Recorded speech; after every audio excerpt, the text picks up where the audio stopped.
Hello everyone, welcome to my channel. आज हम discuss करेंगे लेक्चर कैडर के क्वेश्चन। टॉपिक होगा हमारा शेयर कैपिटल।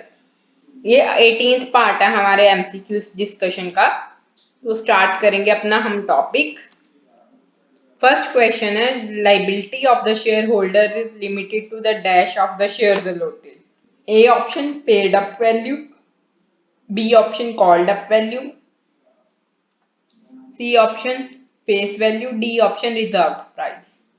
तो हमारे लाइबिलिटी होती है जो शेयर होल्डर की, वो लिमिटेड होती है उसकी फेस वैल्यू पे। जो शेयर्स अलॉट हुए हैं उनकी फेस वैल्यू तक की लाइबिलिटी होती है। सेकंड क्वेश्चन है, maximum number of members in the private companies.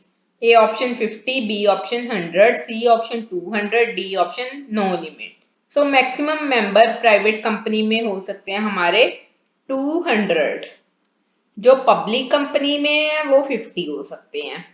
तो हमारा करेक्ट ऑप्शन आएगा सी ऑप्शन 200। थर्ड क्वेश्चन है, equity share can not be issued for the purpose of. अब इक्विटी शेयर किसके लिए हम इशू नहीं कर सकते? Cash receipt, purchase of asset, redemption of debenture, distribution of dividend. हम किसके लिए हम फ्रेश इशू इक्विटी शेयर के नहीं कर सकते? डिविडेंड की डिस्ट्रीब्यूशन करने के लिए हम इशू नहीं कर सकते। हमने एसेट परचेज करनी है, हम कर सकते हैं उसके लिए।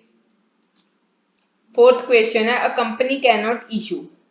ए option redeemable equity share, B option redeemable preference share, C option redeemable debenture, D option fully convertible debenture. तो कंपनी क्या नहीं इशू करती? रिडीमेबल इक्विटी शेयर कुछ नहीं होता। हमारे इक्विटी शेयर रिडीम नहीं होते। इक्विटी शेयर जब तक जो शेयर होल्डर है सेल नहीं करता उसी के पास रहते, वो कंपनी का शेयर होल्डर रहता ही रहता है। प्रेफरेंस शेयर रिडीमेबल हो सकते हैं, डिबेंचर रिडीमेबल हो सकते हैं, डिबेंचर कन्वर्ट भी हो सकते हैं इक्विटी में या प्रेफरेंस में। तो our correct option A option redeemable equity share. Fifth question है, preference share holder have a preferential right as to the dividend only, B preferential right in the management, C option preferential right as to the repayment of capital at time of liquidation, D option preferential right as to the prepayment of capital at the time of liquidation, preferential right as to the dividend. तो जो preference share holder होती है उनको liquidation के time भी preference मिलती है और डिविडेंड में भी प्रेफरेंस मिलती है। तो are D option is correct, preferential right as to the repayment of capital at the time of liquidation and preferential right as to the dividend. Sixth question है, which shareholder have the right to receive arrears of dividend from future profit? A convertible preference share, B non-convertible preference share, C cumulative preference share, D non-cumulative preference share। देखो question क्या कह रहा है कि कौन से share holder हैं जिनको हम, अगर हमारा डिविडेंड हमारे पिछले सालों में दिया नहीं गया तो फ्यूचर प्रॉफिट में से हम वो डिविडेंड देते हैं। देखो जो कन्वर्टेबल प्रेफरेंस शेयर है, इट मींस वो इक्विटी शेयर में कन्वर्ट हो सकते हैं। नॉन कन्वर्टेबल प्रेफरेंस शेयर का मीनिंग होता है कि वो कन्वर्ट नहीं हो सकते प्रेफरेंस इक्विटी में या डिबेंचर में। सी ऑप्शन है cumulative preference share. Cumulative preference share का मीनिंग ही है कि अगर पिछले सालों में एरियर्स है डिविडेंड तो पहले वो भी पे होगा जब फ्यूचर प्रॉफिट होगा। So our correct option C option cumulative preference share. Seventh question है, a preference share which have right of sharing in surplus profit is. A option converting preference share, B option non convertible preference share, C option cumulative preference share, D option participating preference share. अब देखो question क्या कह रहे हैं कि surplus profit में किसका right होता है। सरप्लस प्रॉफिट मींस कि हमने डिबेंचर्स को इंटरेस्ट भी पे कर दिया, अब हमने प्रेफरेंस शेयर का भी डिविडेंड बच गया, इक्विटी शेयर को देना है, तो उसके बाद भी कुछ सरप्लस प्रॉफिट है तो वो किसका राइट है उसमें प्रॉफिट में शेयर लेने का? तो वो होते हैं हमारे डी पार्टिसिपेटिंग प्रेफरेंस शेयर को राइट होता है। नाउ एट्थ क्वेश्चन है, unless otherwise stated a preference share is always deemed to be a cumulative participating non-convertible share, B non-cumulative non-participating non-convertible, C cumulative non participating, non convertible, D non convertible, participating या non convertible. अब देखो हमें बताना है कि अगर कुछ नहीं बताया कि प्रेफरेंस शेयर है तो प्रेफरेंस शेयर कैसे होंगे, वो कम्युलेटिव होंगे या नॉन कम्युलेटिव होंगे, पार्टिसिपेटिंग होंगे या नॉन पार्टिसिपेटिंग होंगे, नॉन कन्वर्टिबल होंगे या कन्वर्टिबल होंगे। तो चेक करें वो क्या होंगे, नॉन कम्युलेटिव होंगे, नॉन पार्टिसिपेटिंग होंगे, नॉन कन्वर्टिबल, ना कम्युलेट होंगे, ना पार्टिसिपेट होंगे, ना ही कन्वर्टिबल होंगे। अगर कुछ भी नहीं दिया तो प्रेफरेंस शेयर ये होते हैं। अगर वो कम्युलेटिव है तो हमें बताना होगा कम्युलेटिव है, पार्टिसिपेटिंग है तो भी बताना होता है, कम्युलेटिव है तो भी बताना होता है। क्लियर है। नाइन्थ क्वेश्चन है, nominal share capital is A option the part of authorised capital which is issued by the company, B option the part of authorised capital which is applied by the share holder, C option issued but not called up, D option authorised share capital. So इसका correct option है authorised share capital.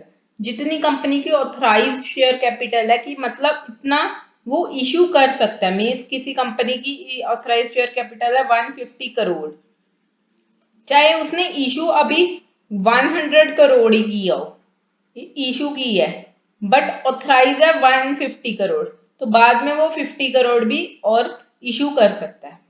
तो nominal share capital क्या होती है, that is authorised share capital. Now next question, portion of capital which can be called up only then on the widening up of the company is called। अब capital का कौन सा part है जो हम जब कंपनी वाइंड अप हो रही है, क्लोज हो रही है, तभी कॉल्ड कर सकते हैं, किसको यूज कर सकते हैं, A authorised capital, B called up capital, C uncalled up capital, D reserve capital. तो हम जो रिजर्व कैपिटल होती है ना वो यूज ही तब होती है कि कोई कंटिजेंसी है तब यूज करना। अब देखो वाइंडिंग अप हो रही है, हमने पेमेंट करनी है, डेट की पेमेंट करनी है, प्रेफरेंस शेयर को करनी है, इक्विटी को करनी है, तब हम अपने रिजर्व्स का यूज करेंगे। So D option is correct. 11th question है, which of the following is not a type of share. अब इसमें से कौन सा टाइप नहीं है शेयर का, A option debentures, B option preference share, C option equity share, D option bonus share. देखो हमें पता है तो इजी क्वेश्चन है कि debenture is not a type of share, it is a long term liability. Debenture क्या होता है, हमारा लॉन्ग टर्म लाइबिलिटी होती है कंपनी की। क्लियर है। नाउ नेक्स्ट क्वेश्चन है 12th question, public limited company can not issue A option preference share, B option deferred share, C option equity share, D option sweat equity share. Public limited company क्या नहीं issue कर सकती, तो वो issue नहीं कर सकती, वो डेफर्ड शेयर्स इशू नहीं कर सकती। क्लियर है। अब 13th क्वेश्चन है, as per SEBI guidelines underwriting is A optional, B non mandatory, C not necessary, D mandatory. देखो पहले अंडरराइटिंग पता होना चाहिए तुम्हें क्या होता है। अंडरराइटिंग होता है कि कंपनी ने शेयर इशू करने हैं तो अंडरराइटर को असाइन करती है कि हमारे शेयर जितने भी मार्केट में सेल हो गए, उसके बाद जो भी पोर्शन बचेगा, अगर 99% सेल हो गए, 1% शेयर बच गए, तो 1% शेयर अंडरराइटर लेगा। उसके बदले में अंडरराइटर को अंडरराइटिंग कमीशन भी मिलती है। तो पूछ रहे हैं कि सेबी गाइडलाइंस के अंदर अंडरराइटिंग क्या है, ऑप्शनल है, नॉट मैंडेटरी है, नॉट नेसेसरी है, मैंडेटरी है। अंडरराइटिंग टू टाइप्स की होती है, पार्शियल अंडरराइटिंग या फुल अंडरराइटिंग। 100% जितने इशू करते हैं वो अंडरराइटिंग कर दें, या पार्शियल कुछ शेयर अंडरराइट करें और कुछ कंपनी सीधा इशू करे। तो इसका करेक्ट ऑप्शन है इट इज मैंडेटरी, अंडरराइटिंग करवाना मैंडेटरी है। 14th क्वेश्चन है, right share can be issued at the time of after the expiry of. अब राइट शेयर कब इशू हो सकते हैं, ए 2 years from the formation of company, जब कंपनी के 2 साल पूरे हो जाएं, कंप्लीट हो जाए जब से वो फॉर्म हुई है, B option 1 year from the first allotment, अगर हमने कंपनी के शेयर्स इशू किए हैं उसकी 1 year कंप्लीट हो जाए उसके बाद, सी ऑप्शन ए और B whichever is earlier. अब यहाँ ए ऑप्शन या बी ऑप्शन जो पहले हो जाए वो उस टाइम हम राइट शेयर इशू कर सकते हैं, या डी ऑप्शन ए और B whichever is later, या ए और बी ऑप्शन जो बाद में आए तब हम राइट शेयर इशू कर सकते हैं। इसका आंसर है सी ऑप्शन ए और B whichever is earlier. चाहे कंपनी की फॉर्मेशन को 2 इयर्स कंप्लीट हो जाए या कंपनी ने शेयर्स इशू किए हो को 1 ईयर कंप्लीट हो जाए, उसके बाद कंपनी राइट शेयर इशू कर सकती है। क्लियर है? नाउ 15th क्वेश्चन है the major sources where from the debentures can be redeemed are. अब हम डिबेंचर्स को कहाँ से रिडीम कर सकते हैं? A option profits, B capital, C provision made for redemption, fourth option conversion of share और new debentures. Select the correct answer using codes given below. तो हमें करेक्ट आंसर चूज करना है बीच में से। अब देखना है कि डिबेंचर्स कहाँ से इशू कर सकते हैं। Profits, capital, provision, conversion of share और न्यू डिबेंचर्स। देखो हम डिबेंचर को रिडीम करने के लिए आउट ऑफ प्रॉफिट्स भी यूज करते हैं, आउट ऑफ कैपिटल भी होती है, जो हमने प्रोविजन बनाई है वो भी यूज करते हैं, और न्यू इशू कर लेते हैं शेयर या डिबेंचर्स, या शेयर्स को कन्वर्ट करवा लेते हैं। So our D option is correct. 1, 2 and 3 and 4 चारों ही वे से हम रिडीम कर सकते हैं अपने डिबेंचर्स। नाउ 16th क्वेश्चन है according to the guidelines issued by the SEBI, a company has to create a debenture redemption reserve equivalent to dash of the amount debenture issue before the redemption of debenture commences। तो अब कह रहे हैं कि company को DRR create करना है। कितनी अमाउंट का वो क्रिएट करेगी अगर वो डिबेंचर इशू कर रही है रिडम्पशन से पहले? जब रिडम्पशन का प्रोसेस हो रहा है उससे पहले हमें डिबेंचर अगर इशू कर रही है तो उसका कितना परसेंटेज का वो हम DRR क्रिएट कर सकते हैं? A option 25%, B option 50%, C option 60%, D option 75%। हमारा करेक्ट ऑप्शन है बी ऑप्शन 50% का हम रिजर्व क्रिएट कर सकते हैं। क्लियर है? तो हम 17th क्वेश्चन है the listed companies are allowed to pay brokerage on private placement of capital at their maximum rate of.